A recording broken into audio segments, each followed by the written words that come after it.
Hello and welcome to another edition of Witchfinder's Gaming Vault, and in this video I'm going to be playing Nobby the Aardvark for the Commodore 64, which is a game I own on disc, so quite a rarity in terms of the number of disc games I own. I've had to brush off the disc drive for this one, which I've not actually used for probably 10 years, but thankfully it still works.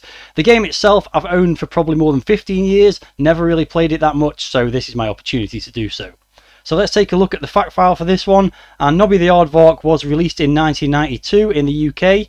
It was published by Thalamus and it was developed by Genesis Software. And the price I paid for my disc copy about 15 years ago was £10.50, and that was actually for a shrink-wrapped new old stock copy, which I obviously then opened. The current going rate for the game on eBay, hard to say for the disc version. There's not been any recent sales, but there are copies advertised on there for £60 plus, and recently a cassette copy of the game sold for £50 plus, so quite an expensive game if you want to get hold of it these days. Let's begin then by taking a look at the packaging, and as befits a Thalamus game, it's pretty classy looking. They always did a good job with the packaging on their games. So we've got the normal white Thalamus packaging with the Thalamus logo down the side, and a nice big picture of Nobby the Aardvark with some ants in his hands. I'll get into aardvarks and ants and the inaccuracies of that in when we start looking at the game properly. But there's also, as you can see, he's on a kind of trolley thing on a railway that's about to deteriorate, and there's some other creatures there as well, and that's actually a good representation of part of the first level of the game, which you'll see soon enough. So looking at the spine or edges of the box, you've got the Nobby the Aardvark logo on each side, and then let's move to the back. This is big, by the way, so it's quite hard to get into the frame of the camera. So again, you've got the Nobby the Aardvark logo. We've got an overview of the game. Antopia is a land of ants and a culinary delight to the likes of Nobby the Aardvark. With directions gained from a previous meal, Nobby sets forth to eat his fill and battle his way through 8 levels of superb arcade action. Leap through the Wild West, explore the ocean depths in a midget submarine, and greet the inhabitants of the fabled city of Atlantis with a well-aimed ant. Not to mention a hectic ride in a hot air balloon, arm wrestling with an octopus, or even daring to escape from a monster-filled maze, plus a hair-raising ride through a long-abandoned gold mine, and then a laser battle with the mutants of Mars. Wow, Nobby is going to be getting around in this game. And it finishes off by saying, have you got what it takes to guide Nobby on his adventure of a lifetime? And then there's some screenshots of the game. You probably already knew that it's a platformer, so you can see various different levels there, all very nicely represented in those screenshots. It says from various formats, so I suspect some of those are probably Amiga screenshots. It's hard to say at this point. I would say, looking at that, that's too good for the Commodore 64, surely. Too many colours on there. Anyway, so there you go. It actually says 1993 on the packaging there, but the game was actually developed in 1992. So moving inside the packaging, firstly let's have a look at the disc. As you can see, it's got the Nobby the Aardvark logo. The printing is not very good on this, it has to be said. It's a pretty basic label with some printing done by a inkjet printer possibly, or a dot matrix, and it says Commodore 64 flippy disk. Now I assume that's not a typo. It's actually called a flippy disk because the game's on both sides, I guess. And there you can see once again the copyright of the game 1993, so I guess I should have said 93, but I know that the game in-game says 1992 on the title screen, so whatever. So moving on, before we look at the instructions, you also get a poster with this, which is quite nice. I can't really fit it on the screen very well, but there you go. It's basically the same artwork as the front cover. It looks like it's more of an advertising poster because it says out now on Commodore 64. So yeah, there we go, very nice. Again, as I said, Thalamus do nice things with the packaging for their game. And here's the instructions, which have got a very basic font, just kind of a courier type font, but nice graphics again, or artwork. Nobby the Aardvark there with the ant in his hand. There's some other shots of him which I think are basically the same. I don't think I'm going to go through all the instructions. It's got them in multiple languages, but it basically gives you an introductory text and then an overview of each level and what the controls are, because it does vary from one to the other. It's got some loading instructions. As you can see, there are 8 levels there. It's got the credits, which is designed by Dave Clark and Jonathan Smythe, programming by Dave Clark, and music by Ashley Hogg. And it's a stonkingly good Thalamus Europe product. In the improbable event of this product being faulty, please return it to the original place of purchase. Blah blah blah. And that's about it. I think the other side is basically the same but in different languages. Yeah. Nobby le Tamanoir, I guess that's Aardvark in French. And L'Aardvark Nobby, or maybe that's French. I don't know what that one was then. Aardvark, by the way, is a word in the South African Afrikaans language, and it means earth pig. And I'll tell you a little bit more about aardvarks and why I'm interested in them as we progress through the video. Okay, so I've just loaded the game up off the disc, and it begins with a very nice animated introduction. You can see some ants here trying to jam some very large items into their anthill. And you can see someone's house in the background, a burrow you might say.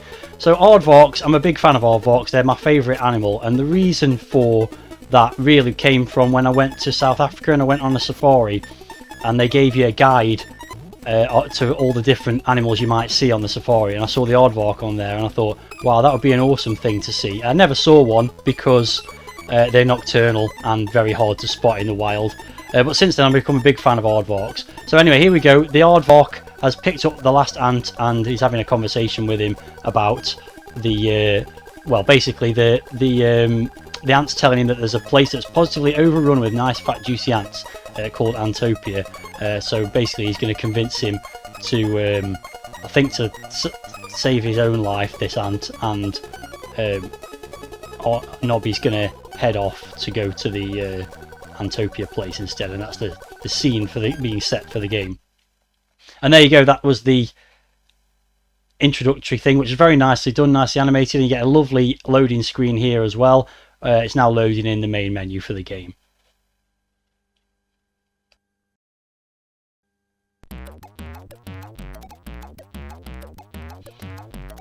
Okay, so here you've got the title screen, and it's straight away gone into the high score table, which you can see I've played a few times before. You can see my name on there. It does save the high scores on the disc.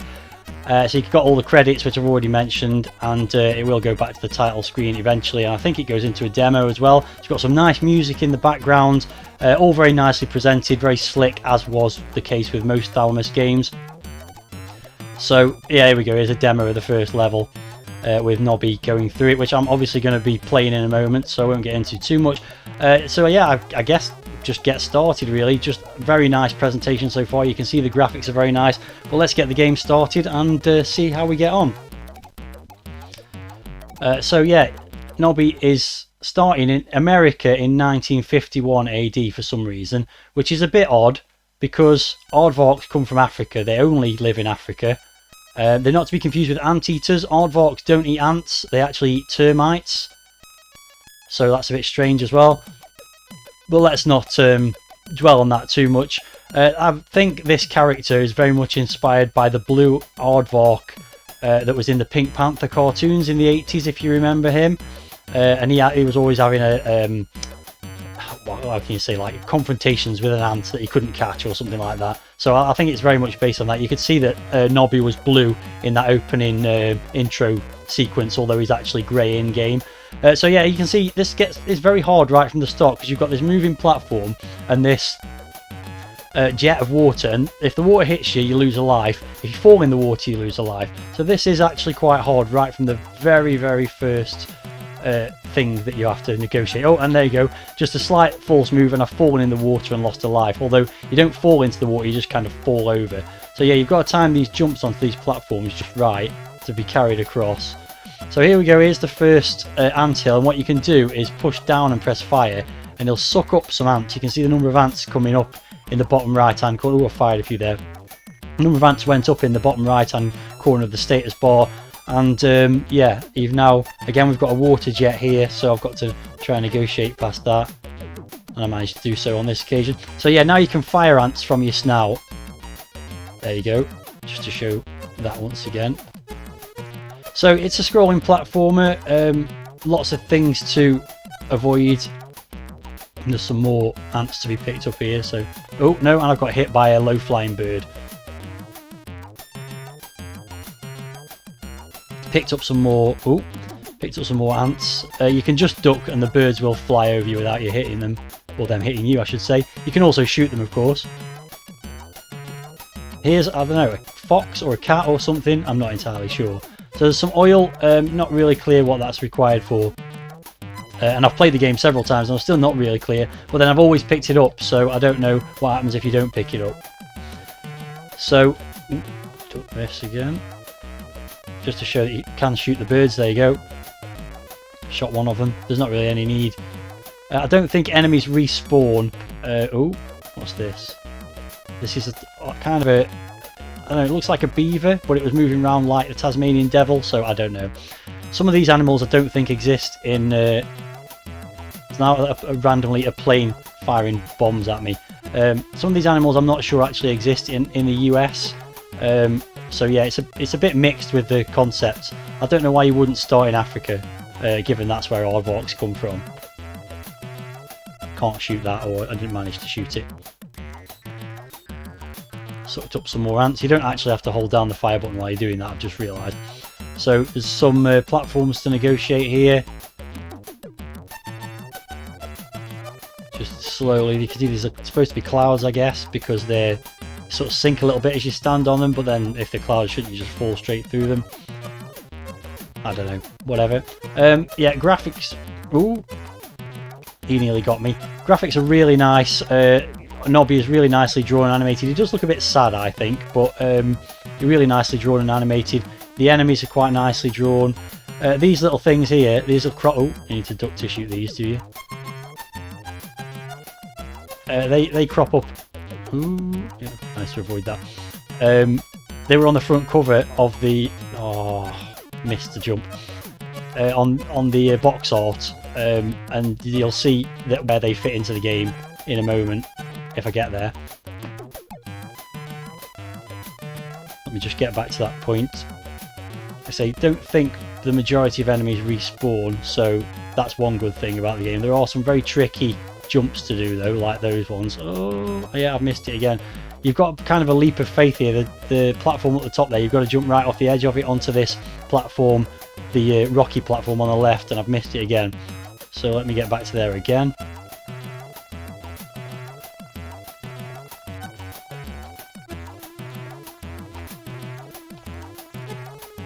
Not really much more to say at the moment. Music's good. There's no sound effects. I think you can probably switch the music off and have sound effects instead. That's a pretty standard thing.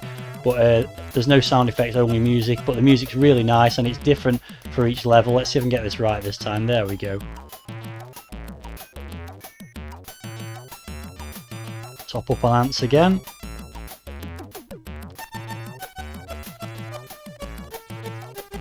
This guy will throw stuff at you if you don't shoot him quickly enough. I think you have to hit him with 4 shots.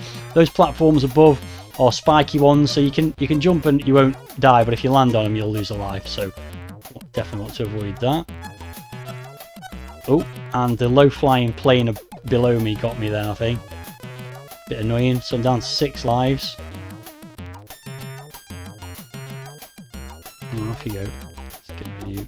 So there's a couple of those not Tasmanian devils, beaver, chipmunks, whatever they're supposed to be, up the top there. You don't really have to worry about them other than they're throwing things at you. So you just have to time the jumping over here carefully. Oh, and there goes another life because I've missed that bird. So yeah, it's very easy to lose lives. But I've got to the end of the first bit of the level, and then you get up onto these train tracks, and you might recall the artwork on the front cover had Nobby on this thing. So the idea is you've got to jump on it and then you waggle the joystick. You can probably hear some waggling in the background now. And the idea is, oh no, I messed that up completely, is to smash through these barriers with it, but I totally screwed that up. And also lost a life, just to make matters worse, and now I can't get back on the thing. Interesting. Okay. I can't get through. Oh, there we go. Okay, so then you go through a mine shaft, and these things are blocking the rails, and this is where the scene from the front cover comes from. You've got to basically eliminate those guys to stop, to allow you to get through. So yeah, a bit annoying that I hit that bird. That was. So you run into these, you don't die, but you can't also get the thing past them. So you've got to shoot them, but they kind of crouch a lot. So you've got to wait a bit as well. There we go, they're gone. Okay, so I should have a clear run now if I remember rightly. Away we go. Smash through another couple of these. Then you get things trying to kill you, like there's one of those planes. It's weird to have a plane in this game. Like, all the animals makes perfect sense. The plane is a bit weird. And you get these birds chasing you. And what you've got to do is try and jump up. No, they got me. Try and jump up and shoot them before they hit you, but I failed to. And then you get this, which is a ridiculous leap of faith to an area that you've never seen before. And by trial and error, you learn that basically what you're going to do is go right down the edge of here and then move to the right, right at the very bottom, and then go up to the top. But that's ridiculous because you just got no idea what you're supposed to do there. You would definitely lose lives if you didn't know that. So not really very fair, but having played it a few times before, I knew that's what you had to do. And then eventually you get to this balloon, and when you jump in the balloon, the first level ends and you move on to the next level. Okay, so level 2's loaded, and I've missed the intro screen before I started recording again, but I'm now in Sky World in 1951 for some reason, and I've got to collect batteries for some matter transporter or something. I don't really know what's going on, but anyway, so now I'm in a balloon, and this kind of reminiscent of when you get these balloon things to move around in New Zealand Story. It's got that look, a cutesy sort of look anyway, this game. So yeah, basically what you've got to do is navigate this balloon around and try not to get hit by things. And you start off with some bombs. So again, the spiders dangling, a bit Rainbow Islandsy. You've just got to be careful not to get hit by anything else. It's very much a timing thing. Oh, and bad timing, I got hit by the ant throwing rocks at me. Why is an ant throwing rocks at me? I don't know. So yeah, it's a bit dull to begin with. Eventually you get past that, and then you can maneuver around past the ant. No, he's got me again. Nearly out of lives. Oh no, and there we go. I am out of lives now. No, I'm not quite. I am now though, because that bird's pecked it as well. Luckily you get a lot of continues, because it is quite a hard game until you get to grips with the concepts. So yeah, let's continue. There you go, now you can see that introductory thing. I've got to collect HP7 batteries for the matter transporter, and I'm in Sky World as I mentioned. So back to the start, but I've now got 6 lives, which presumably was how many lives I had when I started this level after finishing the previous one. So again,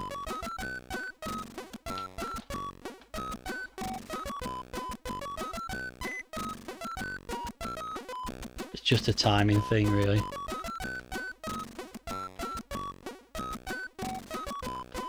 Oh, see, I mean, that's completely unfair. You couldn't possibly know that thing was coming. Managed to avoid the bird that time. There we go. And actually, after doing all that, you don't go that way, so that was a waste of time. So yeah, it's kind of a maze with things that'll make your balloon explode, so you've just got to time things right. You've got some cannons here which shoot you and kill you. Oh, I've lost 2 lives lost there. Yeah, to be a bit more careful really. This one you can get from quite high up and he can't get you. Okay, so now I've picked something else up. I think these are missiles, homing missiles, so these make moving around a little bit easier, or eliminating the enemies easier, I should say, really. You can see the homing missile going after that one. This will be more obvious. Round and round it goes, and eventually single hit kills the enemies. Oh, for God's sake. There's a lot of that, just going up and finding that there's something that kills you. Not knowing it's there, so you have to be very carefully moving around all the time. This level is annoying. Oh no, and there goes another life, because I didn't know that was there. I've only got 1 left, so I could be back to the beginning again at this rate. No, I shouldn't have gone up there either.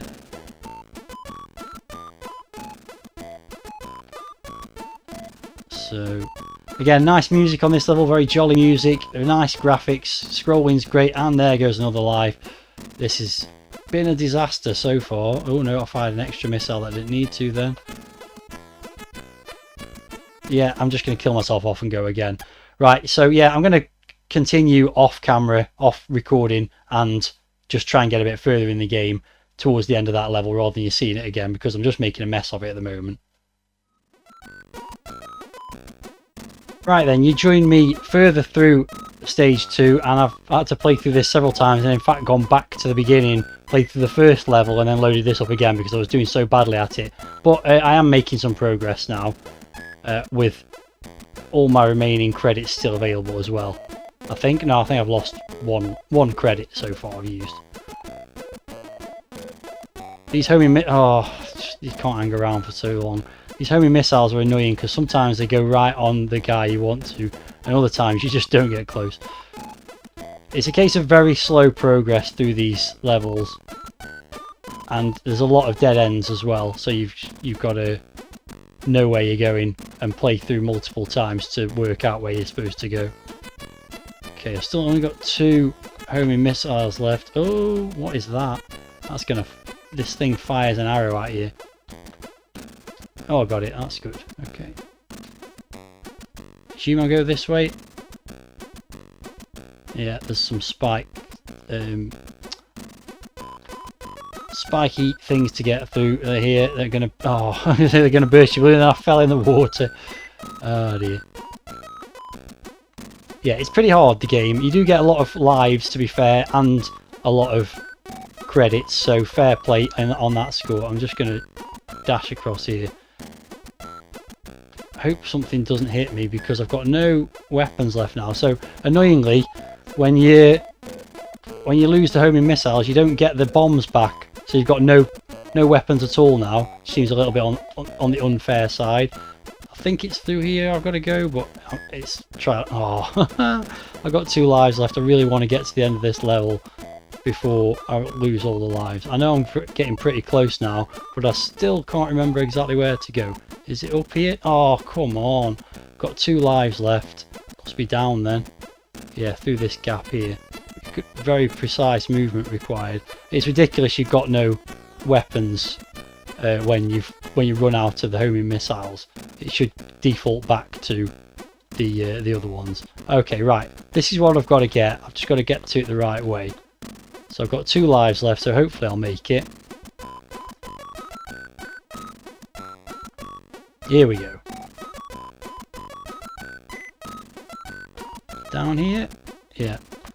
And then a bird comes along and pops the balloon, but that's intentional because now whatever you've got allows you to go underwater, basically. So this is going to load the next level in. Oh, in fact, it's already loaded in. It's the underwater section. So you've got to swim to the submarine on the seabed before your oxygen supply runs out. So now we've got an underwater level, and you've got Nobby swimming, which is, again, really nicely done. You've got no weapons on this level. You've just got to dodge stuff. You've also got a time limit of about 60 seconds to get to the bottom of the sea. And then some of these doorways, you can see some eyes. There's something in there that'll kill you, so I'm just going to avoid that. But I might just sacrifice a life and show it on this screen here. Yeah, let's do that. So you go past this one. An octopus comes out and gets you. The likelihood of an octopus capturing an aardvark? Very unlikely, I would think, in the real world. Okay, so same again. So basically, it's just a time limit thing to get to the bottom of the sea. So what you're seeing here already in the first few levels is a mixture of... I shouldn't have gone that way because I've lost some health now. Those air bubbles that come up just slow you down, basically, I think. I don't think they drain any of your energy. This is just basically knowing the best route through and getting through it as quickly as possible. Probably not got enough time left. You have to get it just right. But yeah, what we're seeing here is very much a console style game on the Commodore 64. You've got different kinds of levels, just like Mario and Sonic. You've got underwater levels, you've got levels where you're in the air, all that kind of stuff. So yeah, it's a very good console style game. It's also got some console style difficulty, like Capcom style difficulty, and I've run out of oxygen. So basically you've got to avoid those big air bubbles. Let's go again. You've got to avoid those big air bubbles to stop you slowing down, and also pick the right route through the stage. So it's again, it's a trial and error a little bit, learn as you go kind of thing. But what's really cool is you can see him breathing air bubbles out of his snout, so that's really cool. Oh, don't run into him. I think I just lost a ton of health doing that. Hopefully I will get through this, but it generally takes me a few goes because you've got to be a little bit lucky and remember where all the enemies are and all that kind of stuff. Yeah, 10 seconds left. I'm probably not going to make it. Oh, I am going. Oh, there we go. Got 3 seconds left. And there you go. He gets into his little submarine, and that's that level ended. I think the next one has to load in now, if I remember rightly. Yep, here we go. It's loading in. Right then, here's the next level, and this level is in Atlantis, or we're going to Atlantis basically, and it's set in some period BC. I can't remember exactly what it is, but there's a reason I'm mentioning that now, as you'll see as we move on. So basically, you're now in the submarine, you're underwater, you can fire missiles, or torpedoes I suppose if we're talking submarines, and all you've got to do is find the exit to the next stage, which generally involves scrolling left to right. So this is almost not really a scrolling shooter, but because you scroll yourself, but it's definitely not a platformer anymore. So you get a variety of different game styles as it loads each level in, and graphics that match accordingly. You also have a health bar on this stage as well, which has almost run out. There we go, I've lost a life already. So yeah, this is kind of a maze based level. I say a bit kind of shootery because you've got in a submarine that's shooting missiles or torpedoes. Again, I've said that wrong, but the most annoying enemies on this level are actually the smallest ones, because firstly they're harder to hit, and secondly they move a lot faster. So the fish are fine, the shrimps are fine. Here we go. So apparently I'm trying to get to Atlantis, and I'm in the BC era, and yet here's the Titanic. So whatever, someone got a bit excited about doing a Titanic and they decided to change the time period or something, so I'm not quite sure what happened in the design there. Or maybe the idea is you're trying to get to Atlantis but you're not actually there yet, and by going through the sea and going past the Titanic, those are the ones that really annoy you. The starfish, they just move around so quickly. This level is not that hard as I recall. I've got a lot of lives, and also you get health as well, so it's a lot more forgiving than some of the earlier stages, that's for sure. Nice background music again. Every level's got its own tune. I think I already mentioned that once. Oh, that wasn't good. And this one definitely fits the sort of undersea vibe of this level. Really nice graphics again. You've got, like, obviously the creatures all look pretty good. Nobby in his submarine looks cool. You've got little moving reeds and things like that. Scrolling's really nice and smooth and not too fast either. Oh, that was a mess. You can probably just dodge most of these things, to be honest. Probably don't even have to shoot them. You're just shooting them for points, basically. You do get an extra life every 10,000 points, so it is worth shooting things. Although, yeah, you don't get many points for those fish. Maybe just pick and choose which things to shoot. Yeah, nothing going on here. Oh, he did me some damage though.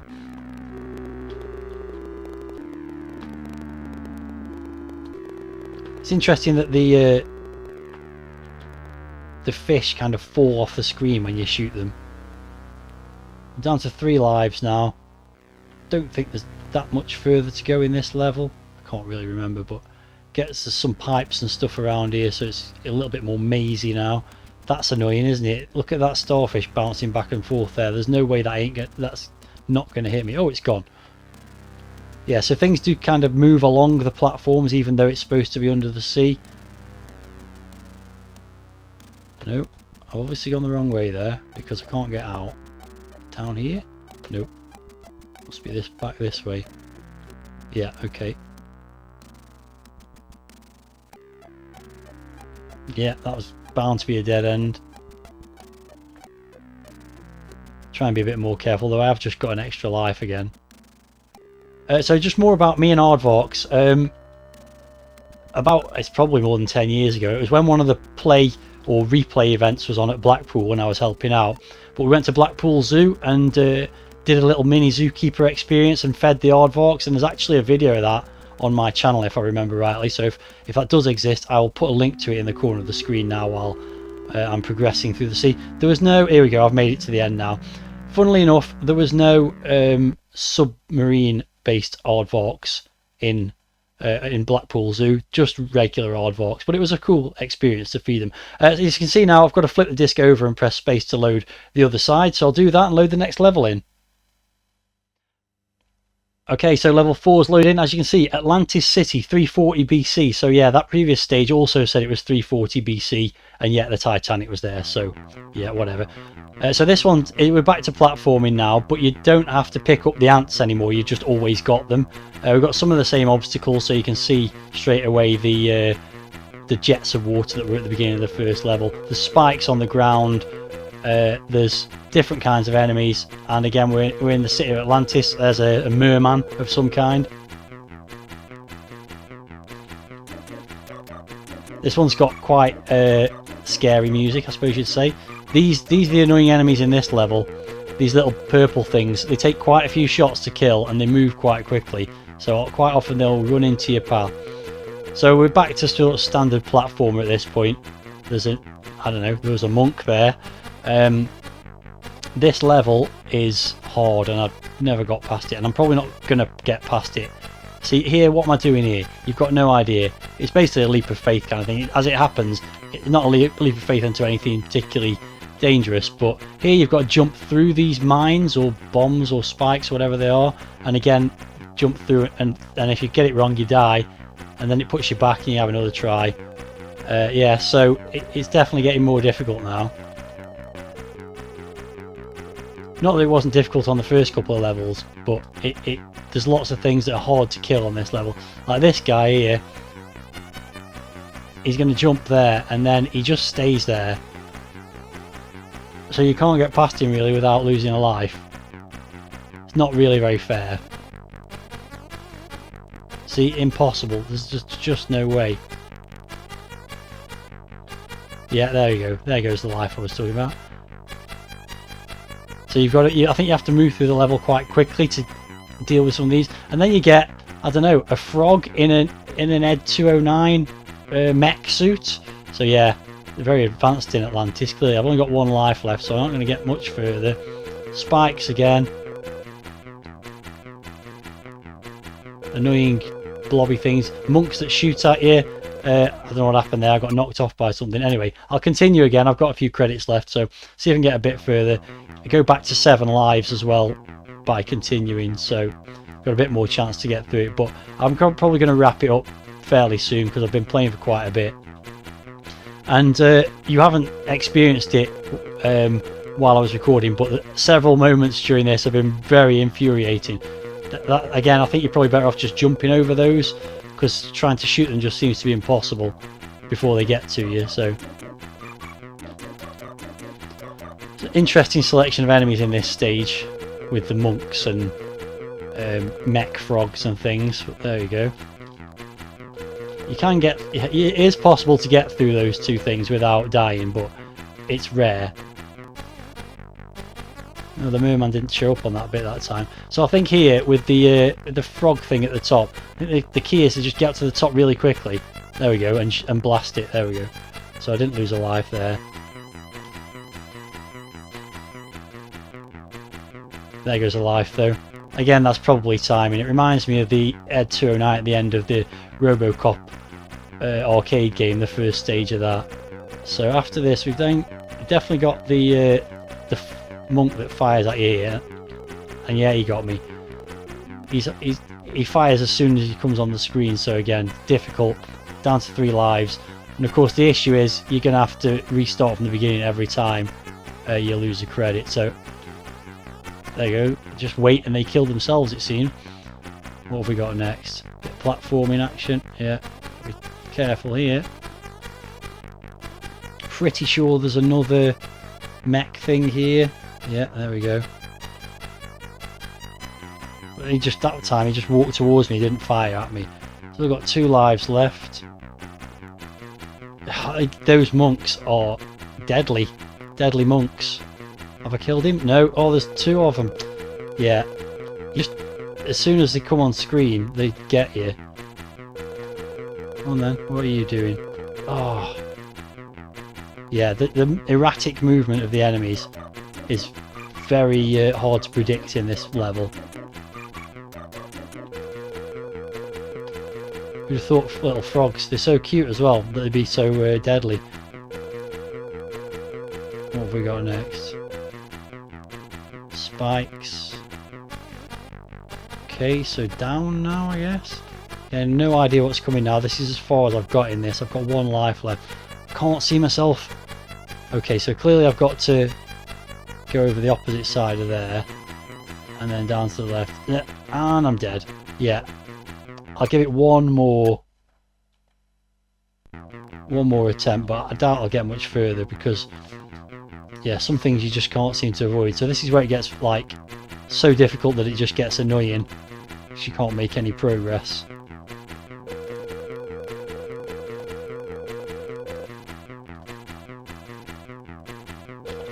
Oh, I keep forgetting, jump over those things. Just jump over the purple slugs.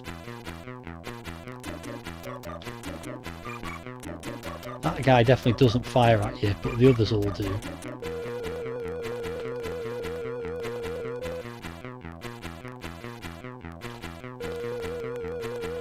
See if I can get this right this time. Nope.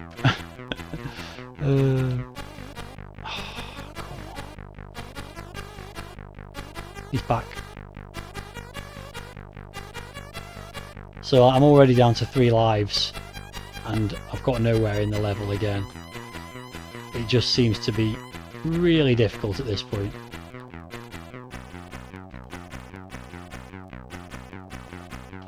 Yeah, there's another life.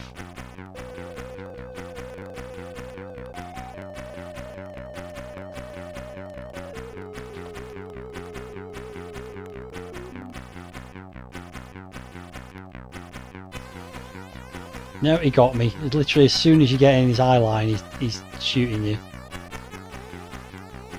And I'm back to the same point where I've got 1 life left, and these guys do eventually kill themselves off.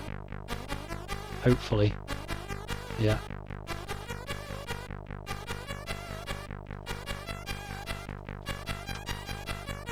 What the hell? Didn't know you could die from falling. That's new. Yeah, I mean, this is going to be the end. Oh, he's shooting at me this time, and there we go. Dead again, and I've had enough at that point. I think that will do it, so I'm going to say no to continuing and go back to the title screen, which means flipping the disc over. May as well load the title screen back in, but I'm not going to get a high score because I got next to nothing there. So there you go. That was some levels of Nobby the Aardvark. I've no idea how many that was, maybe 5. And it's a tough game, as I've been saying all the way through. Very much console style game though, enjoyable to play. To some extent, but also infuriating, which again is a console style concept. But the fact you've got different kinds of gameplay on each level does mix it up a bit. You've got the submarine level, you've got the balloon level. There you go, I did get my name in the high score table, very low down. And as you can see, you get the option to save the high scores to disk or press fire to exit. I'm not going to bother saving that high score. So we go back at the title screen. Let's let that play while I finish rounding things up. Yeah, so great graphics, great sound, music on each level and all that kind of stuff. Really complicated or challenging gameplay, especially when you get to that Atlantis level. I don't know why it's not playing any music now when it did before. It's just gone quiet, but there you go. In terms of whether to keep or sell this one, well, I've had it for over 15 years and I love Aardvark, so obviously I'm going to keep it, but I probably won't play it much again ever. So that'll do it for this one. If you've played the game before and have got any thoughts about it, or you've got any thoughts about it having seen this video, then let me know in the video comments.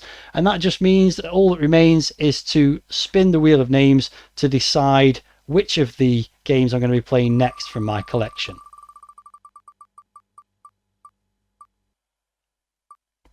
And next time around, I'm going to be playing Secret Command on the Sega Master System. So join me for that in the near future, and there might be another video coming up in this series before that, but I'll wait and see what comes around regarding that. So thanks very much for watching this video. As I said, if you've got any comments, then please leave them, and also leave me a like if you enjoyed the video. Stay tuned for lots more retro gaming content coming up on this channel, and until the next time, see ya.